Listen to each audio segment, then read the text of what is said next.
Project పూర్తయ్యే లోపుగానే ఆ గోదావరి వరద జలాలను పురుషోత్తపట్నం పుష్కర ఎత్తిపోతల నుంచి ఆ లెఫ్ట్ మెయిన్ కెనాల్ బ్యాలెన్స్ పనులన్నీ కూడా పూర్తి చేసి ఉత్తరాంధ్రకు అనకాపల్లి వరకు కూడా నీళ్లు తీసుకెళ్లాలని చంద్రబాబు నాయుడు గారు 2026 లక్ష్యం ఏదైతే పెట్టారో ఆ లక్ష్యాన్ని అందుకునేటువంటి విధంగా ఆ ఎల్ఎంసీకి సంబంధించి ఈ 2 నెలల్లోనే 1800 కోట్ల రూపాయలు ఖర్చు పెట్టి క్రిటికల్ వర్క్స్ దగ్గర దగ్గర 5 నదులు crossing, 11 national highways crossing, 100 meters depth ఉన్నటువంటి హిల్స్ కటింగ్, ఇటువంటి క్లిష్టమైనటువంటి పనులను సైతం ఈ 2 నెలల్లో అధిగమించి ఎల్ఎంసీకి ఆ వాటర్ క్లియరెన్స్ని ఈ రోజుకి మనం పూర్తి చేసినటువంటి పరిస్థితి మీ అందరికీ తెలుసు. ఇంకా ఏదైతే ఈ ఎల్ఎంసీకి రావాల్సినటువంటి వాటర్ ఇప్పుడు పురుషోత్తపట్నం నుంచి 3500 క్యూసెక్కుల నీరుంది. ఈ 3500 క్యూసెక్కులకి తోడుగా పుష్కర కూడా మనకి తోడవుతే ఇంకా ఎక్కువ నీరుని తీసుకెళ్ళొచ్చు అనేటువంటి ఉద్దేశంతో ఆ పుష్కరాకు సంబంధించినటువంటి ఆ యొక్క పైప్ లైన్స్ ఏదైతే ఈ యొక్క పోలవరం ఎల్ఎంసీ వర్కులు చేసేటువంటి సందర్భంగా ఆ కేఎల్ బండ్ గత 5 సంవత్సరాల నుంచి పుష్కర పైపుల వల్ల నిలిచిపోవడంతో ఆ పైపులను తొలగించి ఆ యొక్క కేఎల్ బండ్ పనుల్ని మనం కంప్లీట్ చేసినటువంటి పరిస్థితి. అందుచేత ఆ యొక్క పుష్కర సంబంధించినటువంటి పంపులను ఏదైతే తొలగించారో వాటన్నిటిని కూడా తిరిగి పునర్నిర్మించడానికి 29 కోట్ల రూపాయలతో ప్రభుత్వం నిధులు ఇచ్చినటువంటి పరిస్థితి. ఆ పనులు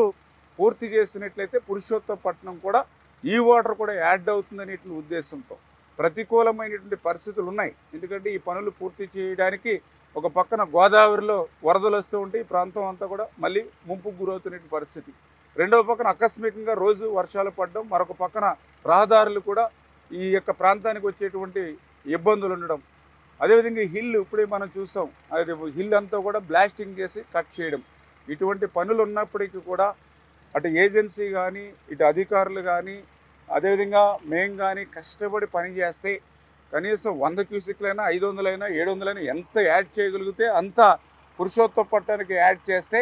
మరికొంత నీరు అదనంగా ఆ యొక్క అనకాపల్లికి అదేవిధంగా ఇతరత్ర ఏలేరు రిజర్వాయర్కి తీసుకెళ్ళొచ్చు అనేటువంటి ఆలోచనతో ఈ డే అండ్ నైట్ షిఫ్ట్లు వారీగా ఈ యొక్క ప్రకృతి ఇబ్బందులు కూడా తట్టుకుని పనిచేస్తూ ఉన్నటువంటి విషయాన్ని సందర్భంగా తెలియజేసుకుంటూ, అందులో మేజర్గా మాకు క్రిటికల్కి సంబంధించినటువంటి ఏదైతే మ్యానిఫోల్డ్ 2 మ్యానిఫోల్డ్ని అక్కడ నిర్మాణం చేయవలసి ఉంటుంది. 25x17 మీటర్ల మ్యానిఫోల్డ్, అదేవిధంగా ప్రెజర్ మెయిన్ 2.9 వ్యాసం దగ్గర దగ్గర 650 మీటర్లు 2 ప్రెజర్ మెయిన్స్, అదేవిధంగా డెలివరీ సిస్టమ్ ఏదైతే 22x22 మీటర్లు, అదేవిధంగా క్రిందకి ప్రొటెక్షన్కి సంబంధించి 82 మీటర్లు, ఇటువంటి క్రిటికల్ వర్క్స్ అన్నింటినీ కూడా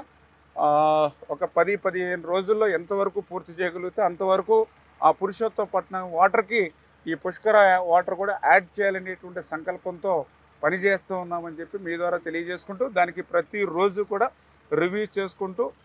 గతంలో కూడా అడ్వైజర్ గారు ఏఎన్సీ గారు ఇన్స్పెక్షన్లు చేసుకుంటూ, మేము కూడా స్వయంగా ఇన్స్పెక్షన్లు చేసుకుంటూ తగినటువంటి సూచనలు, అదేవిధంగా ఇంకా బెటర్గా పనులు కంప్లీట్ కావడానికి ఇంకా ఇతర ఏజెన్సీలు వాళ్ళ సహాయం కూడా తీసుకుని ముందుకెళ్ళేటువంటి విధంగా పనులు జరుగుతున్నాయి. అంటే గతంలో గొడ్డల పార్టీ 5 సంవత్సరాల పరిపాలనలో కనీసం వేసమెత్తు పని చేయకపోవడం వల్ల ఈరోజు మేమింత కష్టపడి శ్రమించి గత ప్రభుత్వం చేయనటువంటి పనుల్ని ఈవేళ మళ్ళీ గాడిలో పెట్టడంలో మాకు ఇన్ని రకాలైనటువంటి ఇబ్బందులు. ఇప్పుడే ఎల్ఎంసీ 1800 కోట్ల రూపాయలకి పనులు పూర్తి చేశాం. 5 సంవత్సరాల గొడ్డల పార్టీలో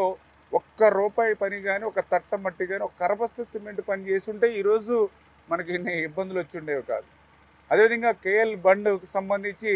ఆ బండ్ వరకు కూడా 5 సంవత్సరాల్లో కనీసం దాని వంక చూసినటువంటి పరిస్థితి లేదు. కేంద్రం కూడా 3850 కోట్ల రూపాయలు గత 14-19 తెలుగుదేశం ప్రభుత్వ హయాంలో పోలవరంకి రీఎంబర్స్మెంట్ నిధులు ఇస్తే ఆ రీఎంబర్స్మెంట్ నిధుల్ని అటు నిర్వాసితులకి ₹1 ఇవ్వలేదు 5 సంవత్సరాల్లో,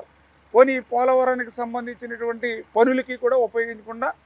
ఆ కేంద్రం ఇచ్చిన రీఎంబర్స్మెంట్ నిధులను కూడా